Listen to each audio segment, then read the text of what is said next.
Welcome to polytechnic. നമ്മളിന്ന് പുതിയൊരു video ആയിട്ട് വന്നിരിക്കുകയാണ്. വിൻഡോസ് എക്സ് പി ഇൻസ്റ്റലേഷൻ നമ്മൾ നോക്കി, 7 നോക്കി, 8.1 നോക്കി. ഇപ്പോൾ നമ്മൾ വിൻഡോസ് 10ൻ്റെ ഒരു ഇൻസ്റ്റലേഷനാണ് നോക്കുന്നത്.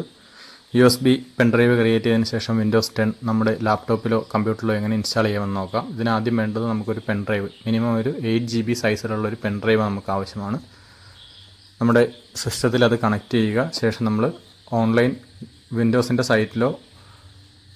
സൈറ്റിൽ കയറി നമുക്ക് ക്രിയേറ്റ് വിൻഡോസ് 10 ഇൻസ്റ്റാളേഷൻ മീഡിയ എന്ന് പറയുന്ന ഒരു ഓപ്ഷനുണ്ട്. നേരത്തെ നമ്മൾ ചെയ്തത് മീഡിയ ക്രിയേഷൻ ടൂൾ വെച്ച് നമ്മൾ ക്രിയേറ്റ് ചെയ്യുന്നു. അതിനകത്ത് വിൻഡോസിൻ്റെ വെർഷൻ നമ്മൾ കൊടുക്കുന്നു, ഏത് എഡിഷനാണ് നമുക്ക് വേണ്ടതെന്നുള്ള വിൻഡോസ് 10 കൊടുക്കുന്നു. അതേപോലെ നമ്മുടെ ആർക്കിടെക്ചർ ഏതാണ്, 10 ആണോ, 32 ബിറ്റാണോ, 64 ബിറ്റാണോ, അത് നമ്മൾ കൊടുക്കുന്നു. നെക്സ്റ്റ് അടിച്ച് കഴിഞ്ഞിട്ടുണ്ടെങ്കിൽ USB ഫ്ലാഷ് ഡ്രൈവ് എന്ന് പറയുന്നൊരു ഓപ്ഷൻ ഉണ്ട്. USB ഫ്ലാഷ് ഡ്രൈവ് കൊടുത്തു കഴിഞ്ഞാൽ നമ്മുടെ ഫ്ലാഷ് ഡ്രൈവിൻ്റെ പാത്ത്, നമ്മൾ കൊടുക്കുന്ന പാത്തിലുള്ള USB ഫ്ലാഷ് ഡ്രൈവിലെ കണ്ടൻറ്റ് മൊത്തം ഡിലീറ്റ് ആവും, അത് ഫോർമാറ്റ് ആയി പോകും. അപ്പോൾ അത് നോക്കി കറക്റ്റായിട്ട് കൊടുക്കുക. ഡൗൺലോഡിങ് വിൻഡോസ് 10 എന്ന് കൊടുത്തു കഴിഞ്ഞിട്ടുണ്ടെങ്കിൽ ആ വിൻഡോസിൻ്റെ മീഡിയ ക്രിയേഷൻ ഫയൽ നമ്മുടെ ഇൻ്റർനെറ്റിൻ്റെ സ്പീഡ് അനുസരിച്ച് ഡൗൺലോഡായി ഇൻസ്റ്റാളായി വരും. അപ്പോൾ your flash drive is ready. ഒന്ന് ഈ രീതിയിൽ നമുക്ക് ചെയ്യാം. ഇപ്പോൾ അത് ഫ്ലാഷ് ഡ്രൈവ് റെഡി ആയിട്ടുണ്ട്. ഇത് നമ്മുടെ സിസ്റ്റം റീസ്റ്റാർട്ട് ചെയ്ത് കഴിഞ്ഞിട്ടുണ്ടെങ്കിൽ നമുക്ക് ബൂട്ട് ചെയ്ത് കയറാൻ പറ്റും. F12 ഒക്കെയാണ് നമ്മുടെ ഡെല്ലിൻ്റെ സിസ്റ്റത്തിലേക്ക് വരുന്നത്. F12 വരുന്നത്. അല്ലെങ്കിൽ നമുക്ക് അടുത്ത രീതിയിൽ വരുന്നത് archive.org എന്ന് പറയുന്ന സൈറ്റിൽ നിന്നാണ് നമ്മൾ വിൻഡോസ് 10ൻ്റെ 22H2 വെർഷൻ നമ്മൾ ഡൗൺലോഡ് ചെയ്യുന്നു. അല്ലെങ്കിൽ 24 ഉണ്ട്, 24H2 വെർഷനും ഉണ്ട്. 64 ബിറ്റ് നമ്മൾ ഡൗൺലോഡ് ചെയ്യുന്നു. അതിൻ്റെ ISO ഫയൽ, ഈ ISO ഫയലിൻ്റെ ലിങ്ക് നമ്മൾ ഡിസ്ക്രിപ്ഷനിൽ കൊടുക്കുന്നുണ്ട്. ഈ ISO ഫയൽ നമ്മുടെ ലാപ്ടോപ്പിലോ ഡെസ്ക്ടോപ്പിലോ ഒറിജിനൽ വിൻഡോസ് ഉണ്ടെങ്കിൽ നമുക്ക് ചെയ്യാൻ പറ്റുന്ന ഒരു മോഡലാണ്. നമ്മൾ റുഫൂസിൻ്റെ സോഫ്റ്റ്വെയർ ഓപ്പൺ ചെയ്തു, അതിനകത്ത് USB ഡ്രൈവിൻ്റെ പാത്ത് കാണിച്ചു. ശേഷം നമ്മൾ ഡൗൺലോഡ് ചെയ്ത് വെച്ചിരിക്കുന്ന ISO ഫയലിൻ്റെ പാത്ത് സെലക്ട് ചെയ്ത് കൊടുക്കുന്നു. ഡൗൺലോഡ്സോ ഡെസ്ക്ടോപ്പോ എവിടെയാണോ നമുക്ക് സേവ് ആയത് അവിടെ നിന്ന് പാത്ത് കൊടുക്കുന്നു. ശേഷം അതിൻ്റെ പാർട്ടീഷൻ സ്കീം GPT പുതിയ മോഡൽ UEFI വരുന്ന ബയോസുള്ള മോഡലിലാണ് GPT കൊടുക്കേണ്ടത്. പഴയ മോഡൽ ലെഗസി ഓപ്ഷൻ കൊടുക്കുന്ന ബയോസുള്ള മോഡലിൽ നമ്മൾ MBR കൊടുക്കണം. അപ്പോൾ പുതിയ സിസ്റ്റത്തിലെല്ലാം GPT ആണ് കൊടുക്കേണ്ടത്. MBR കൊടുക്കുന്നത് പഴയ മോഡലിലാണ്. ഫയൽ സിസ്റ്റം ഓട്ടോമാറ്റിക്കലി സെലക്റ്റായി വരും. FAT32 ഏതോ NTFSO FAT32 ആയിരിക്കും, അത് കറക്റ്റായിട്ട് വരും. പിന്നെ നമുക്ക് വിൻഡോസിൻ്റെ ഇൻസ്റ്റാളേഷനിൽ 1-2 കാര്യങ്ങൾ അവസാനം നമുക്ക് വേണ്ടെങ്കിൽ ചെയ്യേണ്ടാത്ത കുറച്ച് കാര്യങ്ങൾ ഒഴിവാക്കാനായിട്ട് റുഫൂസ് സോഫ്റ്റ്വെയറിലൊരു ഓപ്ഷനുണ്ട്. അത് ഓട്ടോമാറ്റിക്കലി നമ്മൾ ഈ പെൻഡ്രൈവ് സെറ്റ് ചെയ്യുമ്പോൾ തന്നെ ചെയ്തിട്ടുണ്ടെങ്കിൽ കറക്റ്റായിട്ട് വന്നോളും. നമ്മളിപ്പോൾ അത് ഒഴിവാക്കി അതൊന്നും ചെയ്യുന്നില്ല. അതിൻ്റെ ഇൻസ്റ്റാളേഷൻ ഫയൽ എല്ലാം അക്സെപ്റ്റ് ചെയ്ത് നമ്മുടെ പെൻഡ്രൈവ് ഫോർമാറ്റ് ചെയ്യുന്ന കേസ് ചോദിക്കുന്നുണ്ട്, അതെല്ലാം അക്സെപ്റ്റ് ചെയ്യുന്നു. അപ്പോൾ നമ്മുടെ ഫയൽ കോപ്പിയിങ് നടക്കുകയാണ്. വിൻഡോസിൻ്റെ ISO ഫയൽ നമ്മുടെ പെൻഡ്രൈവിലേക്ക് കോപ്പിയായി, അത് കംപ്ലീറ്റ് ആയി. ഇപ്പോൾ നമ്മുടെ പെൻഡ്രൈവ് ബൂട്ടബിൾ പെൻഡ്രൈവ് ആയിട്ടുണ്ട്. ഇനി നമുക്ക് റീസ്റ്റാർട്ട് ചെയ്തിട്ടുണ്ടെങ്കിൽ F12 കീ ആണ് നമ്മുടെ ഈ സിസ്റ്റത്തിൽ. F12 കീ പ്രസ് ചെയ്ത് കഴിഞ്ഞിട്ടുണ്ടെങ്കിൽ അതിൻ്റെ ബൂട്ട് മെനുവിൽ വരും. ബൂട്ട് മെനുവിൽ വന്നു കഴിഞ്ഞിട്ടുണ്ടെങ്കിൽ നമുക്ക് നമ്മുടെ പെൻഡ്രൈവ് സാധാരണ ഈ കീസിലൊക്കെയാണ് വരുന്നത്. F8, F9, F10. നമുക്ക് F12 ആണ് ഇപ്പോൾ ഈ സിസ്റ്റത്തിൽ. അപ്പോൾ ഓരോ മാനുഫാക്ചറർ അനുസരിച്ച് മാറും. F12 UEFI കിങ്സ്റ്റൺ ഡാറ്റ എന്ന് പറയുന്നതാണ് നമ്മുടെ ഈ പെൻഡ്രൈവിൻ്റെ പേര്. ഇതേപോലെ നമ്മൾ കണക്ട് ചെയ്യുന്ന ഡിവൈസിൻ്റെ പേര് അതിൽ കാണിക്കും നിങ്ങൾ ചെയ്യുമ്പോൾ. അതിനകത്ത് സെക്യൂർ ബൂട്ടും PTT എന്നുള്ളത് ഓണാണ്, അത് കൊടുത്തു. ഡിഫോൾട്ടായിട്ട് വരുന്നത് തന്നെ കൊടുത്തു വിടുക.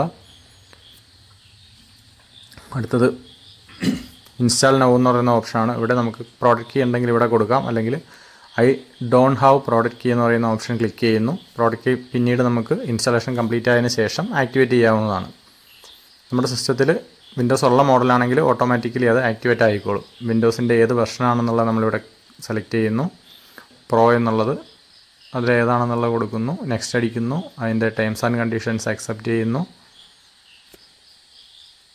നെക്സ്റ്റ് കൊടുക്കുന്നു.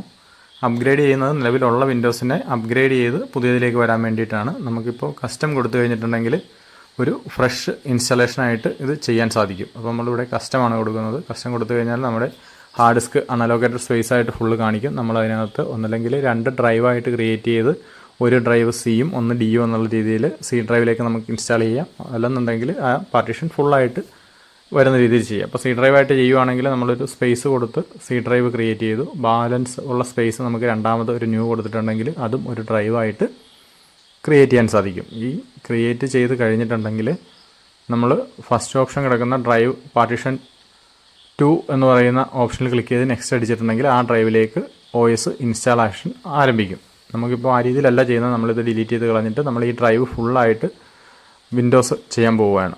അപ്പോൾ ഈ ഡ്രൈവ് ഫുള്ളായിട്ട് C ഡ്രൈവായി എടുത്തുകൊണ്ട് വിടുവാണ്. നമ്മൾ അൺഅലോക്കേറ്റഡ് സ്പേസ് ആയിട്ട് കാണിക്കുന്നു. ഒന്നല്ലെങ്കിൽ ന്യൂ കൊടുത്ത് ക്രിയേറ്റ് ചെയ്യാം, അല്ലെങ്കിൽ ഡയറക്റ്റ് നെക്സ്റ്റ് കൊടുക്കാം. ഓട്ടോമാറ്റിക്കലി ഡ്രൈവ് ക്രിയേറ്റ് ആയിക്കോളും. നെക്സ്റ്റ് കൊടുക്കുന്നു. അതിൻ്റെ ഇൻസ്റ്റലേഷൻ, ഫയൽ കോപ്പിയിങ് എല്ലാം നടക്കുന്നുണ്ട്. നമ്മുടെ സിസ്റ്റത്തിൻ്റെ ഹാർഡ്വെയർ സ്പെസിഫിക്കേഷൻ അനുസരിച്ച് വേഗത്തിൽ ഇതിൻ്റെ ഇൻസ്റ്റലേഷൻ പ്രോസസ്സ് നടക്കും. ഹാർഡ്വെയർ നല്ല സ്പെസിഫിക്കേഷനുള്ള സിസ്റ്റം ആണെന്നുണ്ടെങ്കിൽ പെട്ടെന്ന് തന്നെ നടക്കും, അല്ലെങ്കിൽ അതനുസരിച്ച് ചെറിയൊരു ഡിലേ വരും. അരമണിക്കൂർ മുതൽ ഒരു 45 മിനിറ്റ് വരെയെല്ലാം ഇതിൻ്റെ ഇൻസ്റ്റലേഷന് ടൈം എടുക്കുന്നതാണ്. സിസ്റ്റത്തിൻ്റെ സ്പെസിഫിക്കേഷൻ അനുസരിച്ച് ടൈമിൽ വേരിയേഷൻ വരും. അതിൻ്റെ പ്രോസസ്സ് കംപ്ലീറ്റ് ചെയ്യുന്നു. നമ്മൾ സെറ്റപ്പ് പേഴ്സണൽ യൂസ് കൊടുക്കുന്നു. മൈക്രോസോഫ്റ്റ് അക്കൗണ്ട് ഉണ്ടെങ്കിൽ ആഡ് ചെയ്യാം, ഇല്ലെങ്കിൽ ഓഫ്ലൈൻ അക്കൗണ്ട് എന്ന് പറയുന്ന ഇടത് സൈഡിൽ താഴെ കിടക്കുന്ന ഓപ്ഷൻ ക്ലിക്ക് ചെയ്യുന്നു. ഓഫ്ലൈൻ അക്കൗണ്ട് കൊടുക്കുന്നു. ശേഷം അതിൻ്റെ ഇൻസ്റ്റലേഷൻ 1-2 സ്റ്റെപ്പ് കൂടി കഴിഞ്ഞിട്ടുണ്ടെങ്കിൽ ലിമിറ്റഡ് എക്സ്പീരിയൻസ് എന്നുള്ളത് ക്ലിക്ക് ചെയ്യുന്നു. നമ്മുടെ സിസ്റ്റത്തിൻ്റെ ഒരു പേര് കൊടുക്കുന്നു. യൂസറെന്നോ അഡ്മിനിസ്ട്രേറ്ററെന്നോ നമ്മുടെ പേരോ ഏതെങ്കിലും ഒന്ന് കൊടുക്കുന്നു. നമുക്കത് പിന്നീട് മാറ്റാവുന്നതാണ്. എന്തെങ്കിലും ഒരു പേര് കൊടുക്കുന്നു. അക്സെപ്റ്റ് കൊടുക്കാനുള്ളതൊക്കെ അക്സെപ്റ്റ് കൊടുക്കുന്നു. അതിൻ്റെ പ്രൈവസി സെറ്റിങ്സ് നമുക്കത് വായിച്ച് നോക്കിയിട്ട് ആവശ്യമുള്ളത് മാറ്റാം, അല്ലെങ്കിൽ നെക്സ്റ്റ് കൊടുത്ത് വിടുക, അക്സെപ്റ്റ് ചെയ്യുക. ഇതെല്ലാം സ്കിപ്പ് ചെയ്ത് വിടാം, അല്ലെങ്കിൽ അക്സെപ്റ്റ് ചെയ്യാം. നമുക്ക് സ്കിപ്പ് ചെയ്താൽ മതി.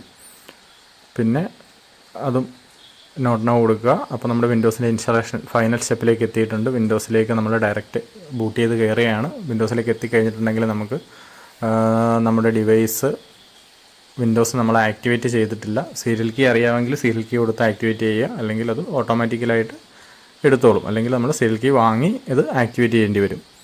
അപ്പോൾ വിൻഡോസ് 10ൻ്റെ ഇൻസ്റ്റലേഷൻ ഇത്രയാണ്. ചില ഡ്രൈവറുകൾ വിൻഡോസ് 10 ചില കൂടുതൽ സിസ്റ്റത്തിലും ഡ്രൈവറുകളെല്ലാം ഓട്ടോമാറ്റിക്കലി എടുക്കും. അതിൻ്റെ മീഡിയ ഡ്രൈവറെല്ലാം നമുക്കിവിടെ സെറ്റിങ്സ് എടുത്തു കഴിഞ്ഞിട്ടുണ്ടെങ്കിൽ അതിൻ്റെ ആക്ടിവേഷനുള്ള ഓപ്ഷനുണ്ട്. നമുക്കവിടെ ചേഞ്ച് പ്രോട്ടക്റ്റ് കീ കൊടുത്തുകൊണ്ട് കീ ആക്ടിവേറ്റ് ചെയ്യാം, അല്ലെങ്കിൽ ട്രബിൾ ഷൂട്ട് കൊടുക്കാം. സിസ്റ്റത്തിൽ ലൈസൻസ് ഉള്ള മോഡലാണെന്നുണ്ടെങ്കിൽ സിസ്റ്റത്തിനകത്ത് വിൻഡോസിൻ്റെ സിമ്പൽ ഉണ്ടാവും, എവിടെയെങ്കിലും അതിൻ്റെ സ്റ്റിക്കർ ഒട്ടിച്ചിട്ടുണ്ടാവും. സ്റ്റിക്കർ ഉള്ളതാണെങ്കിൽ വിൻഡോസ് ഉള്ള മോഡലാണ്, ഡയറക്റ്റായിട്ട് എടുക്കും. അല്ലെന്നുണ്ടെങ്കിൽ നമ്മളതിൻ്റെ പ്രോട്ടക്റ്റ് കീ അടിച്ചു കൊടുക്കുക, ഓൺലൈൻ ആക്ടിവേറ്റ് ചെയ്യുക. അപ്പോൾ ഇത്രയാണ് ഇതിൻ്റെ ഡീറ്റെയിൽസ്. ഡിസ്പ്ലേ ഡ്രൈവറും കാര്യങ്ങളും ഓട്ടോമാറ്റിക്കലി എടുക്കുന്നതാണ്, അല്ലെങ്കിൽ നമ്മളത് നമ്മുടെ സിസ്റ്റത്തിൻ്റെ മാനുഫാക്ചറുടെ വെബ്സൈറ്റിൽ പോയി അപ്ഡേറ്റ് ചെയ്യേണ്ടി വരും.